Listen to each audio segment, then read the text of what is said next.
Hello दोस्तों, philosophy optional में आपका स्वागत है। तो दोस्तों, हम अनुभववादी दार्शनिक को पढ़ रहे थे। तो पिछले लेक्चर में दोस्तों हमने जॉर्ज बर्गले को पढ़ लिया था। आज हम अनुभववादी दार्शनिक जो LBH का अंतिम दार्शनिक ह्यूम है उनके बारे में पढ़ेंगे। ठीक है दोस्तों, तो उनके दर्शन को पढ़ने से पहले उनके जीवन से संबंधित कुछ जानकारियाँ ले लेते हैं दोस्तों। ठीक है, तो दोस्तों डेविड ह्यूम जो थे, इन्होंने जो है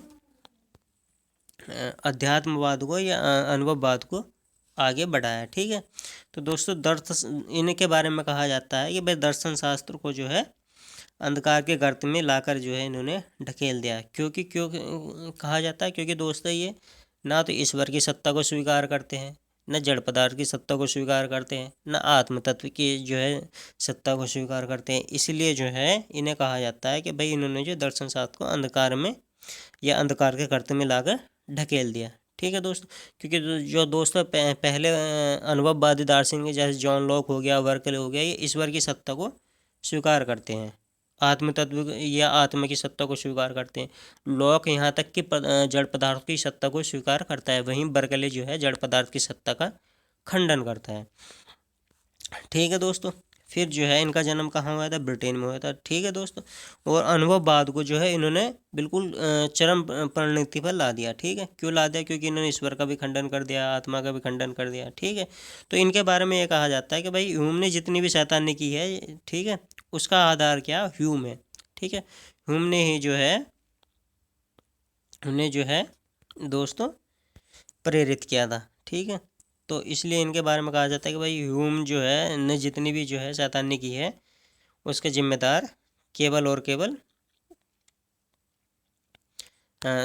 दोस्तों लॉक है। ठीक है, ये ह्यूम मैंने लिख दिया है। ठीक है, अब बात आती है इनकी ज्ञान मीमांसा की दोस्तों। ठीक है, तो इन्होंने क्योंकि ये अनुभववादी दार्शनिक है। ठीक है, तो इनके आधार पर ज्ञान मीमांसा क्या होगी? इनके आधार पर ज्ञान मीमांसा वह होगी कि हमारा जो सारा ज्ञान होगा वो प्रत्यक्ष होगा। वो क्या होगा? वो परिवर्तनशील होगा। वो क्या होगा? वो ज्ञाता सापेक्ष होगा। ये हम बेसिक लेक्चर में बता चुके हैं।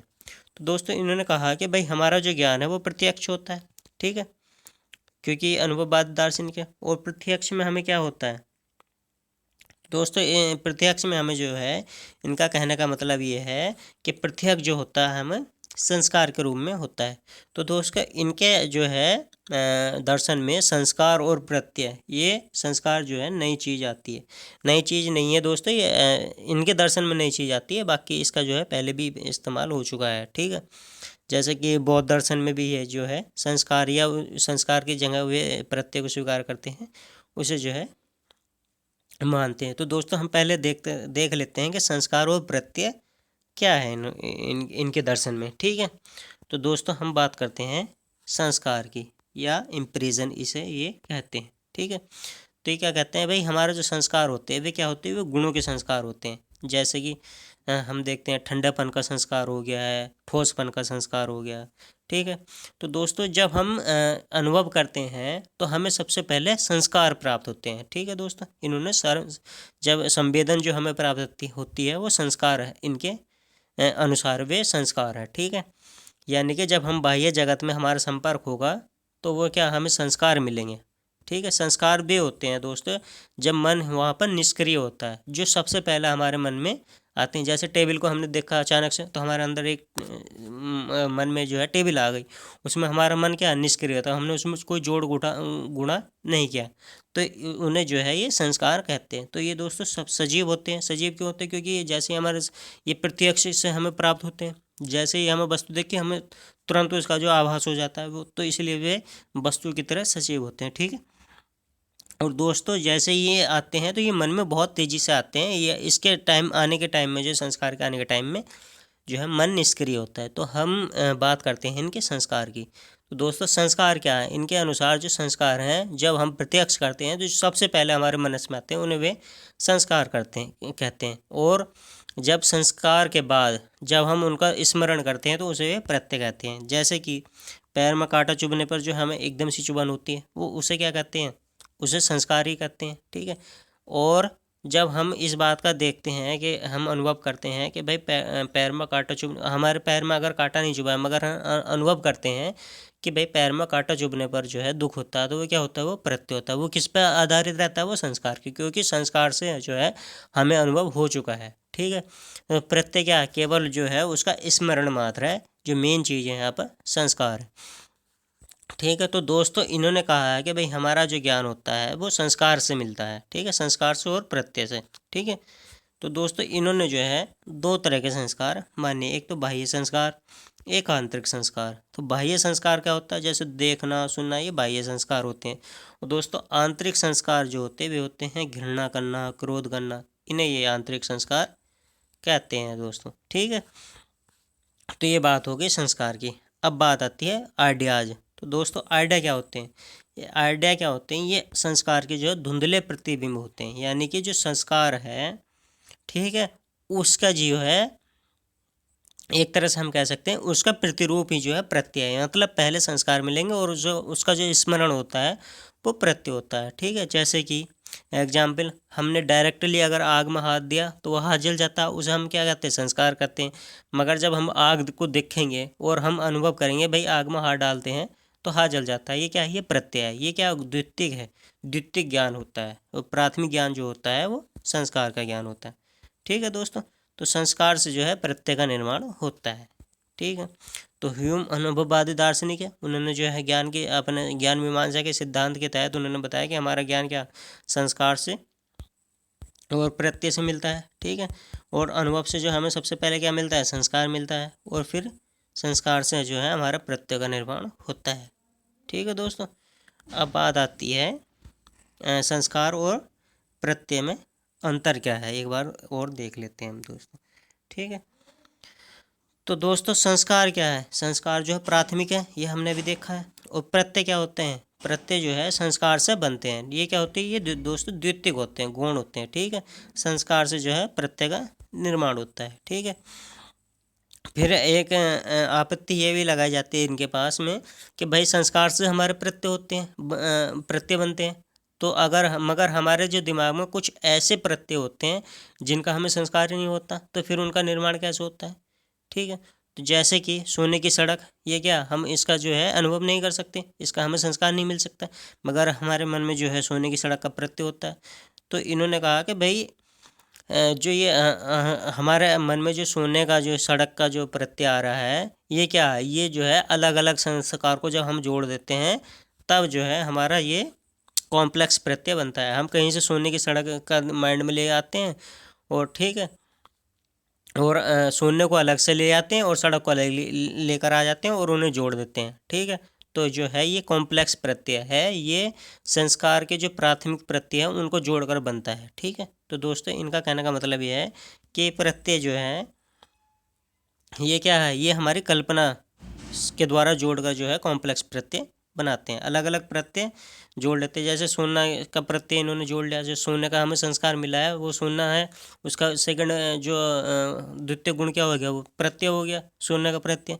फिर हमने देखा है सड़क है, ठीक है, वो इसका संस्कार मिला हमें, और फिर उसके बाद हम स्मरण से या द्वितीय गुण के रूप में जो हमें इसका सड़क का प्रत्यय हो गया, और हम इन दोनों को अपनी कल्पना के सहारे जोड़ देते हैं। तो इस आधार पर जो है हमारे प्रत्यय बन जाते हैं कॉम्प्लेक्स प्रत्यय, जिनका हमें संस्कार नहीं मिलता है। ठीक है, तो दोस्तों इन्होंने कहा कि भाई प्रत्यय सरल, एक तो सरल प्रत्यय होता है, एक जटिल प्रत्यय। जटिल प्रत्यय को ये कहते हैं कि जैसे सोने की सड़क है, ये क्या जो सिंपल प्रत्यय से मिलकर जो बनता है वो जटिल प्रत्यय होता है। ठीक है दोस्तों, तो फिर इन्होंने जो है बताया है कि भाई प्रत्यय जो है ये क्या होते हैं, ये बिखरे उखरे नहीं होते। इनका कहने इन्होंने बताया है कि हमारे जो प्रत्यय होते हैं ये बिखरे उखरे नहीं होते, ये क्या नियमित होते हैं दोस्तों, संबंध होते हैं एक दूसरे से। ये नहीं कि भाई एक प्रत्यय धरा है एक प्रत्यय धरा है, नहीं, इनमें एक व्यवस्था होती है। जैसे कि हम इस स्पिनोजा के दर्शन में देख चुके हैं, उन्होंने भी बताया कि प्रत्यय में एक जो है व्यवस्था होती है। ठीक है, ऐसे ही इन्होंने बताया कि भाई प्रत्यय में जो है एक संबंध होता है, एक ये परस्पर मिलकर चलते हैं, संयुक्त होकर चलते हैं। लाइबनीज, जैसे हम लाइबनीज में भी हमने पढ़ा था, जो वो कहते हैं, वो एग्जाम्पल ऑर्केस्ट्रा का देते हैं, जिसमें बताते हैं कि भाई सारे जो है अलग अलग है, स्वतंत्र हैं, मगर एक दूसरे जो है क्रमबद्ध है, ठीक है। तो इस आधार पर ये कहता है कि भाई हमारा जो प्रत्यय है वो क्या संबंध है एक दूसरे से, या इधर उधर बिखरे हुए नहीं है, ठीक है।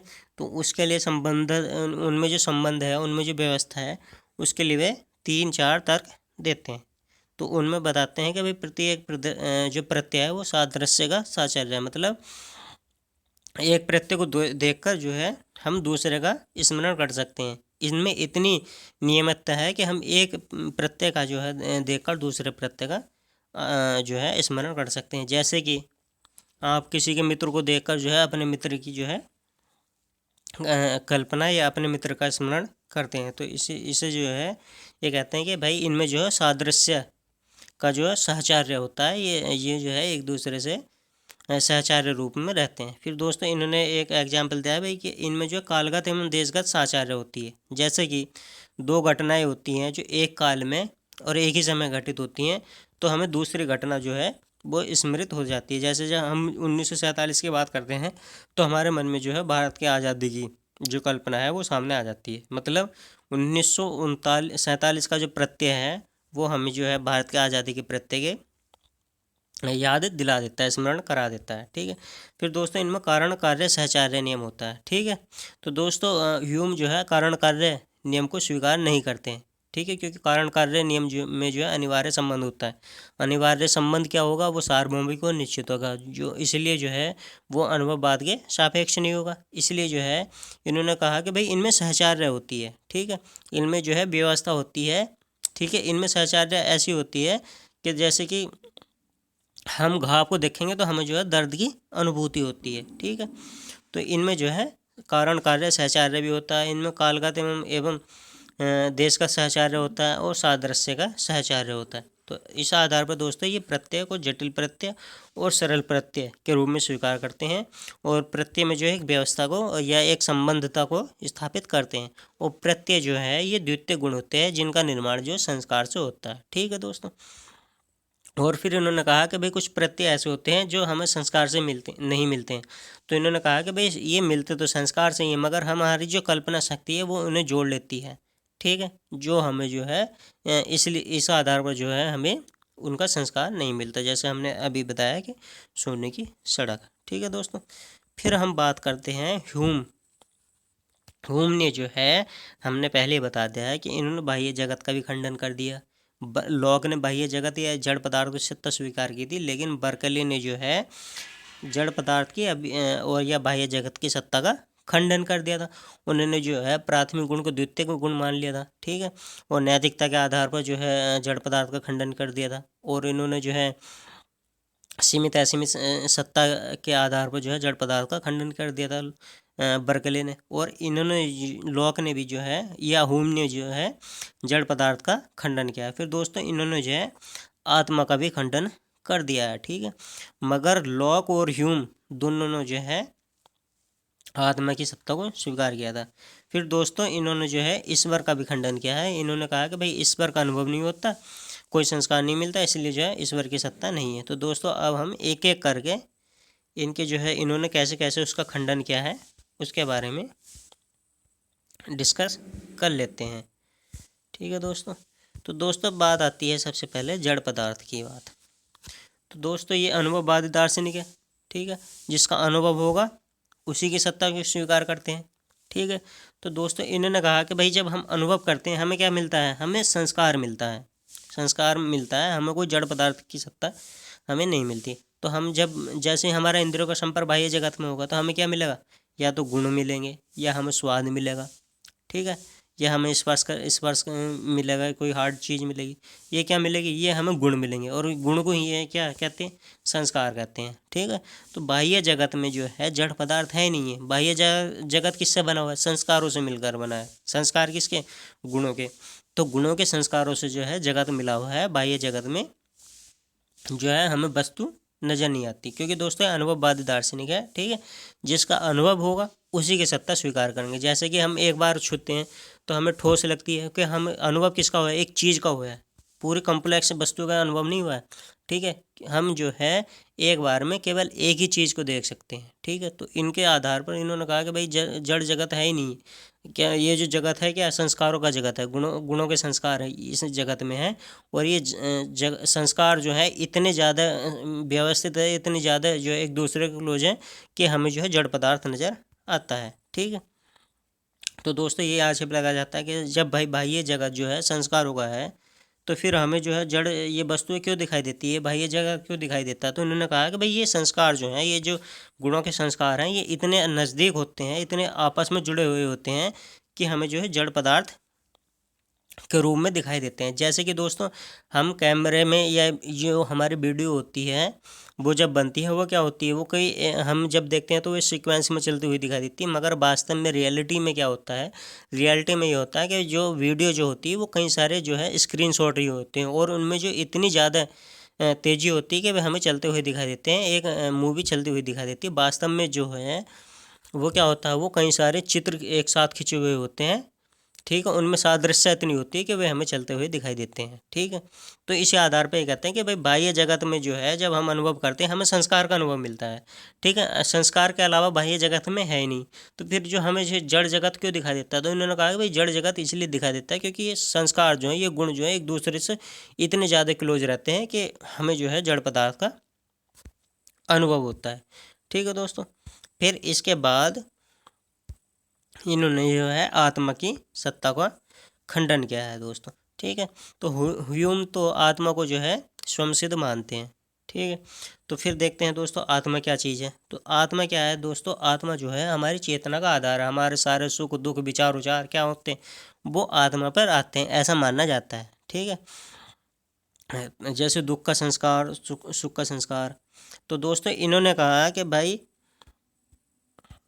ये जो ह्यूम है ये कहते हैं कि भाई आत्मा नाम की कोई चीज़ है ही नहीं है। इन्होंने कहा कि जब हम देखते हैं तो हमें क्या अपने अंदर जब जाकर देखते हैं हमें क्या मिलता है, दुख का संस्कार मिलता है, हमें सुख का संस्कार मिलता है, हमारे विचारों हमें जो मिलता है वो विचारों के संस्कार मिलते हैं, हम आत्मा नाम की कोई चीज़ नहीं हो पाती।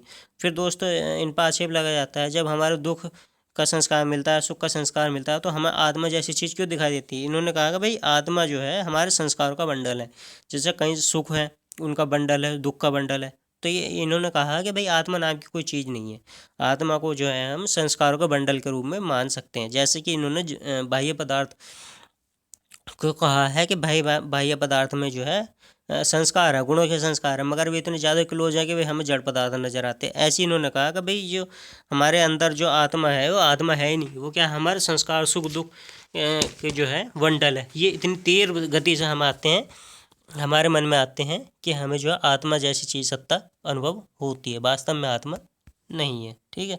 तो इन्होंने कुछ तर्क भी दिए हैं, जैसे अगर निंद्रा आती है तब हम आत्मा जैसी कोई चीज़ नज़र आती नहीं है, अगर आत्मा हो तो सोते हुए भी नज़र आए, मृत्यु के बाद भी हमें जब देखते हैं कि आत्मा नज़र आती नहीं, न आदमी की बॉडी से बाहर निकलती हुई दिखाई देती है, ठीक है दोस्तों। फिर दोस्तों हमारा जो आंतरिक अनुभव है वे भी क्या है, वे क्षणिक है, स्थायी नहीं है। और आत्मा क्या है, स्थायी है, ठीक है। अगर आत्मा जो है स्थायी है तो हमारे अनुभव भी क्षणिक नहीं होने चाहिए, तो वह भी स्थायी होने चाहिए, स्थायी होने चाहिए थे, मगर हमारे जो अनुभव क्या होते हैं वे क्षणिक होते हैं। तो इस आधार पर दोस्तों इन्होंने कहा कि भाई जो आत्मा जिसे हम आत्मा जो हमारे विचारों का आधार मानते हैं वो आत्मा वास्तव में है नहीं। वे कहते हैं कि भाई हमारे अंदर जब हम अपना अनुभव करते हैं तो हमें क्या दुख का संस्कार मिलता है, सुख का संस्कार मिलता है, ठीक है। और कह सकते हैं कि विचारों का संस्कार मिलता है।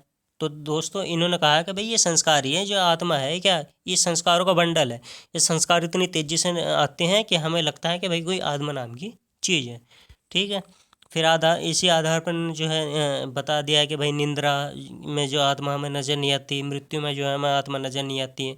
फिर हमारे जो आंतरिक अनुभव है वो क्षणिक है, आत्मा जो है स्थायी है, तो हमारे अनुभव जो है क्षणिक क्यों है।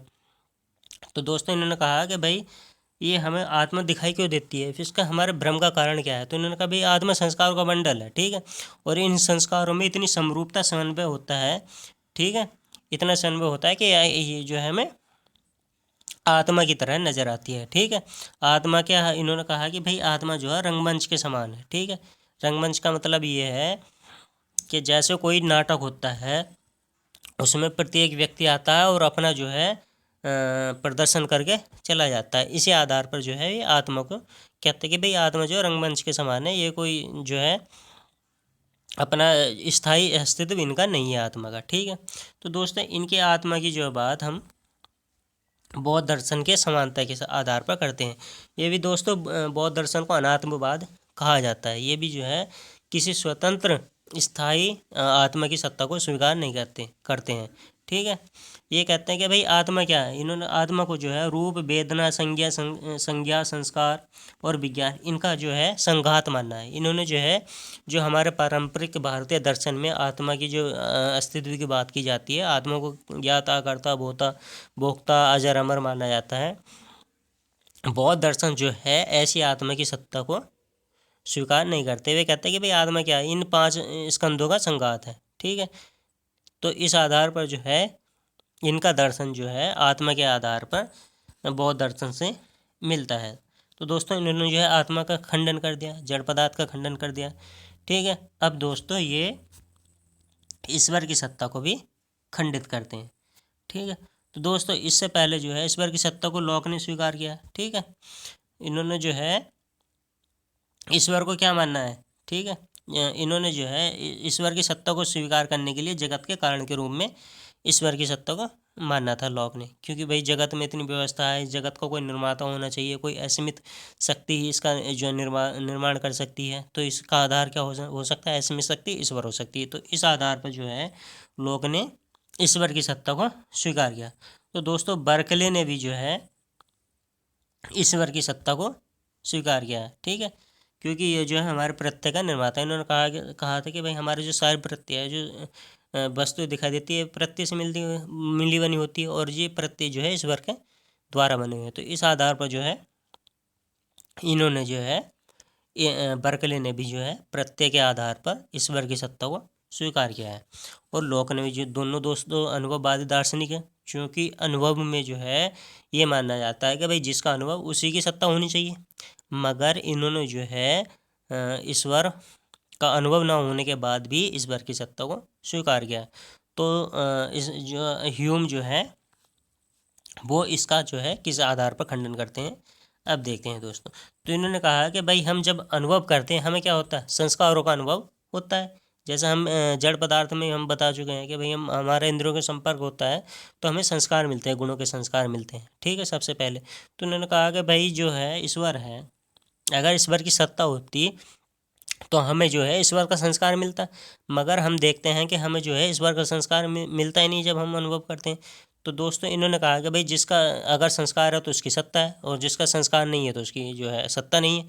जैसे उन्होंने आत्मा को भी कहा कि भाई आत्मा का हमें संस्कार मिलता नहीं, हमें जो है आत्मा के संस्कार की जगह हमें दुखों का संस्कार मिलता है, सुखों का संस्कार मिलता है, इसलिए आत्मा की सत्ता नहीं है। तो इसी आधार पर ये कहते हैं कि भाई ये कहते हैं कि भाई हमें ईश्वर का जो है संस्कार नहीं मिलता, इसलिए जो है ईश्वर की सत्ता नहीं है।